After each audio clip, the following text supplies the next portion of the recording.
ರಾಜ್ಯ ಬಿಜೆಪಿ ನಾಯಕರನ್ನ ಈಗ ಬೆಂಬಿಡದೆ ಕಾಡ್ತಾ ಇರುವಂಥದ್ದು ಕಾಂಗ್ರೆಸ್ ಅಲ್ಲ, ಬದಲಿಗೆ ಯತ್ನಾಳ್. ಇಷ್ಟು ದಿನ ಸ್ವಪಕ್ಷ ಶಾಸಕರ ವಿರುದ್ಧ ಮಾತನಾಡ್ತಾ ಇದ್ದಂಥ ಯತ್ನಾಳ್ ಈಗ ತನ್ನ ಸರ್ಕಾರದಲ್ಲಿ ನಡೆದಿದ್ದಂತಹ, ಅಂದರೆ ತಮ್ಮ ಪಕ್ಷ ಅಧಿಕಾರದಲ್ಲಿದ್ದಂತಹ ಸಂದರ್ಭದಲ್ಲಿ ನಡೆದಿದ್ದಂತಹ ಭ್ರಷ್ಟಾಚಾರ, ಈ ವಿಚಾರದ ಬಗ್ಗೆ ಬಾಯಿ ಬಿಟ್ಟಿದ್ದಾರೆ. ಅವರು ಆರೋಪಗಳನ್ನು ಮಾಡಿದ್ದಾರೆ. ಜೊತೆಗೆ ಕಾಂಗ್ರೆಸ್ಗೂ ಕೂಡ ಒಂದಿಷ್ಟು ಅಸ್ತ್ರಗಳನ್ನು ಕೊಟ್ಟಿದ್ದಾರೆ. ಇದರಿಂದ ಕೆರಳಿರುವಂತಹ ಬಿಜೆಪಿ ನಾಯಕರು ಪದಾಧಿಕಾರಿಗಳ ಸಭೆಯಲ್ಲಿ ಯತ್ನಾಳ್ ವಿರುದ್ಧ ಒಕ್ಕೊರಲ ನಿರ್ಣಯವೊಂದನ್ನು ಕೈಗೊಂಡಿದ್ದಾರೆ. ಬಿಜೆಪಿಗೆ ಮಗ್ಗುಲ ಮುಳ್ಳಾದ ಶಾಸಕ ಯತ್ನಾಳ್ ವಿರುದ್ಧ ಕ್ರಮಕ್ಕೆ ಒಕ್ಕೊರಲ ನಿರ್ಣಯ. ಎಷ್ಟು ಸಾವಿರ ಕೋಟಿ ರೂಪಾಯಿ ಹೊಡೆದಾರ, ಅದ್ರೊಳಗೆ 40,000 ಕೋಟಿ ರೂಪಾಯಿ ವ್ಯವಹಾರ ಐತಿ ನಮ್ಮ ಕರೋನಾ. ಅದೇ ಹೇಳಕತ್ತೀನಿ, ನಮ್ಮ ಸರ್ಕಾರ ಅಂದ್ರೆ ತುಡುಗ್ರೆ ಅಲ್ಲ, ಯಾವ ಸರ್ಕಾರ ಇದ್ರೆ. ವಿಜಯಪುರ ಬಿಜೆಪಿ ಶಾಸಕ ಬಸನಗೌಡ ಪಾಟೀಲ್ ಯತ್ನಾಳ್ ಸದಾ ಬಿಜೆಪಿಗರ ಮೇಲೆಯೇ ಹರಿಹಾಯೋದು ಅವರ ನಿತ್ಯದ ಕಾಯಕ. ಬಿಎಸ್ವೈ ಹಾಗೂ ಪುತ್ರ ವಿಜಯೇಂದ್ರ, ಮುರುಗೇಶ್ ನಿರಾಣಿಯೇ ಅವರ ಮೊದಲ ಟಾರ್ಗೆಟ್. ಈಗ ಬಿಜೆಪಿ ಸರ್ಕಾರದ ಅವಧಿಯಲ್ಲಿ ಕೊರೋನಾ ಕಾಲದಲ್ಲಿ 40,000 ಕೋಟಿ ಅಕ್ರಮ ಆಗಿದೆ ಅಂತ ಹೊಸ ಬಾಂಬ್ ಎಸೆದಿದ್ದಾರೆ. ಯತ್ನಾಳ್ ಆರೋಪಗಳೇ ಬಿಜೆಪಿ ವಿರುದ್ಧ ಕಾಂಗ್ರೆಸ್ಗೆ ಸಿಗೋ ಅಸ್ತ್ರ. ಈಗಲೂ 40,000 ಕೋಟಿ ಹಗರಣ ಅಂತ ಸ್ವಪಕ್ಷದವರೇ ಆರೋಪಿಸಿರೋದು ಕಾಂಗ್ರೆಸ್ಗೆ ದೊಡ್ಡ ಅಸ್ತ್ರ ಸಿಕ್ಕಂತಾಗಿದೆ. ಆದ್ರೆ ಇದು ಬಿಜೆಪಿಗೆ ಮಾತ್ರ ಭಾರಿ ಮುಜುಗರ ತಂದಿಟ್ಟಿದೆ.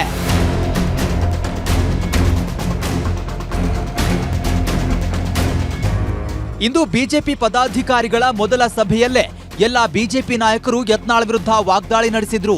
ಯತ್ನಾಳ್ ವಿರುದ್ಧ ಕ್ರಮ ಕೈಗೊಳ್ಳಬೇಕು ಅಂತ ಹೊಸ ಪದಾಧಿಕಾರಿಗಳು ಒತ್ತಾಯಿಸಿದ್ದಾರೆ. ಯತ್ನಾಳ್ ಪಕ್ಷ ವಿರೋಧಿ ಹೇಳಿಕೆಗಳಿಂದ ಮುಜುಗರ ಆಗ್ತಿದೆ ಅಂತ ಕಿಡಿಕಾರಿದ್ದಾರೆ. ಯತ್ನಾಳ್ ವಿರುದ್ಧ ಹೈಕಮಾಂಡ್ಗೆ ದೂರು ನೀಡಲು ಪದಾಧಿಕಾರಿಗಳ ಸಭೆಯಲ್ಲಿ ಸರ್ವಸಮ್ಮತದಿಂದ ನಿರ್ಣಯವಾಗಿದೆ. ಯತ್ನಾಳ್ ವಿರುದ್ಧ ಬಿಜೆಪಿ ಪದಾಧಿಕಾರಿಗಳು ಏನು ದೂರು ನೀಡಿದ್ರು ಅಂತ ನೋಡೋದಾದ್ರೆ, ಯತ್ನಾಳ್ ಕಾಂಗ್ರೆಸ್ ಏಜೆಂಟ್ ತರ ವರ್ತಿಸುತ್ತಿದ್ದಾರೆ. ಯತ್ನಾಳ್ ಹೇಳಿಕೆಗಳ ಮೇಲೆ ಕಾಂಗ್ರೆಸ್ ನಮ್ಮ ಮೇಲೆ ವಾಗ್ದಾಳಿ ನಡೆಸುತ್ತಿದೆ. ಬಿಜೆಪಿಗೆ ಬೈದು ಕಾಂಗ್ರೆಸ್ನಲ್ಲಿ ಯತ್ನಾಳ್ ತಮ್ಮ ಕೆಲಸ ಮಾಡಿಸಿಕೊಳ್ತಿದ್ದಾರೆ. ಇದು ಯತ್ನಾಳ್ ಕಾಂಗ್ರೆಸ್ ಜೊತೆ ಹೊಂದಾಣಿಕೆ ರಾಜಕೀಯ ತೋರಿಸ್ತಾ ಇದೆ. ವಿಜಯಪುರದಲ್ಲಿ ಯತ್ನಾಳ್ ಬಿಟ್ಟು ಉಳಿದ ಬಿಜೆಪಿ ಅಭ್ಯರ್ಥಿಗಳಿಗೆ ಸೋಲಾಗಿದೆ. ಪಕ್ಷ ಕಟ್ಟಿದವರ ವಿರುದ್ಧವೇ ಯತ್ನಾಳ್ ಹರಿಹಾಯ್ತಿದ್ದಾರೆ. ನಾವು ಇನ್ನು ಎಷ್ಟು ದಿನ ಹೀಗೆ ಸಹಿಸಿಕೊಂಡು ಕೂರಬೇಕು? ಹೀಗೆ ಮುಂದುವರೆದ್ರೆ ಪಕ್ಷ ಅಸಮರ್ಥ ಅನ್ನುವ ಸಂದೇಶ ಹೋಗುತ್ತೆ. ಹೀಗಾಗಿ ಯತ್ನಾಳ್ ಉಚ್ಚಾಟನೆಗೆ ಹೈಕಮಾಂಡ್ ಬಳಿ ಮನವಿ ಮಾಡಿ ಅಂತ ಒತ್ತಾಯಿಸಿದ್ದಾರೆ. ಯಾವುದೇ ಶಿಸ್ತು ಅಶಿಸ್ತುಗಳು ಸೇರಿದಂತೆ ಪಾರ್ಟಿಯ ಮುಖಂಡರ ಎಲ್ಲಾ ಚಟುವಟಿಕೆಗಳ ಬಗ್ಗೆ ರಾಜ್ಯದ ಅಧ್ಯಕ್ಷರು ಮತ್ತು ರಾಷ್ಟ್ರೀಯ ತಂಡಗಳು ಕಾಲಕ್ಕೆ ಗಮನಿಸ್ತಾ ಇದೆ.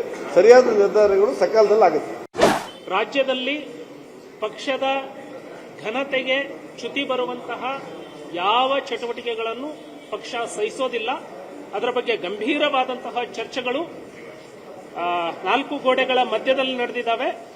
ನಮ್ಮ ಕೇಂದ್ರದ ನಾಯಕರು ಸೂಕ್ತವಾದಂತಹ ನಿರ್ಧಾರವನ್ನು ಅತ್ಯಂತ ಸೂಕ್ತವಾದಂತಹ ಸಂದರ್ಭದಲ್ಲಿ ತೆಗೆದುಕೊಳ್ತಾರೆ. ಅದನ್ನು ಎಲ್ಲರೂ ಕೂಡ ಗಂಭೀರವಾಗಿ ಚರ್ಚೆಯನ್ನ ಮಾಡಿದ್ದಾರೆ. ತೋಟ ಆಳಗಕ್ಕರ ಮಂಗ್ಮೋತಿ ಕೈ ಹುಟ್ಟಿತ್ತಂತೆ, ದೀಪ ಆರೋ ಟೈಮಿಗೆ ಭಾಳ ಉರಿಯಿತಂತೆ, ದಗ ಉರಿದು ದೀಪ ಆರ್ತ. ಹಂಗೆ ಅಂತ್ಯಕಾಲ ಬಂದಿರ್ಬೋದು, ನಾವೇನೂ ಮಾಡೋಕ್ಕಾಗಲ್ಲ. ಯಾರು ಮಾತಾಡ್ತಾರೆ ಅವ್ರು ನಾನು ಮಾತ್ರ ನನಗೆ ಅಂತೇನೆ, ಯಾರೇ ಮಾತಾಡಿ ತಪ್ಪು. ಇನ್ನೊಂದು ಕಡೆ ಮಾಜಿ ಸಿಎಂ ಡಿ.ವಿ. ಸದಾನಂದ ಗೌಡ ಕೂಡ ಯತ್ನಾಳ್ ವಿರುದ್ಧ ಗುಡುಗಿದ್ದಾರೆ. ಬಿಜೆಪಿಯನ್ನ ಪಕ್ಷದ ಒಳಗಿನವರೇ ಕುಲಗೆಡಿಸುತ್ತಿದ್ದಾರೆ ಅಂತ ವಾಗ್ದಾಳಿ ನಡೆಸಿದ್ದಾರೆ. ಭಾರತೀಯ ಜನತಾ ಪಾರ್ಟಿಯನ್ನ ಇವತ್ತು ಏನಾದರೂ ಕುಲಗೆಡಿಸುವುದಿದ್ರೆ ಅದು ಭಾರತೀಯ ಜನತಾ ಪಾರ್ಟಿಯ ಒಳಗಿರುವಂತ 10 ಹಲವು ಪಕ್ಷ ವಿರೋಧಿ ಚಟುವಟಿಕೆ ಮಾಡ್ತಾ ಇರುವವರು ಅಂತ ಹೇಳುವಂತ ಮಾತನ್ನು ಹೇಳಿದ್ರು. ಯತ್ನಾಳ್ ವಿರುದ್ಧ ಬಿಜೆಪಿ ರೈತ ಮೋರ್ಚಾ ಅಧ್ಯಕ್ಷ ಎಎಸ್ ಪಾಟೀಲ್ ನಡಹಳ್ಳಿ ಇನ್ನಷ್ಟು ಗರಂ ಆಗಿ ವಾಗ್ದಾಳಿ ಮಾಡಿದ್ದಾರೆ.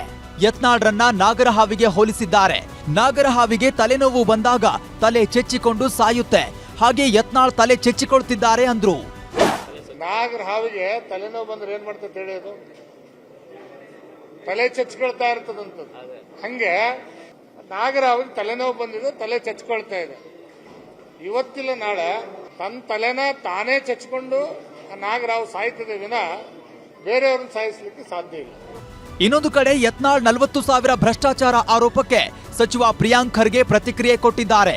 ಯತ್ನಾಳ್ ದಾಖಲೆ ರಿಲೀಸ್ ಮಾಡಬೇಕು, ತನಿಖಾ ಸಮಿತಿಗೆ ಆ ದಾಖಲೆ ಕೊಡಬೇಕು ಅಂತ ಮನವಿ ಮಾಡಿದ್ದಾರೆ. ಯಾಕಂದರೆ ಇದನ್ನ ಪದೇ ಪದೇ ಹೇಳ್ತಾ ಇದ್ದಾಗ ನೀವು ಪ್ರಾಮಾಣಿಕರಂತ ಎಲ್ಲರಿಗೂ ಗೊತ್ತಿದೆ.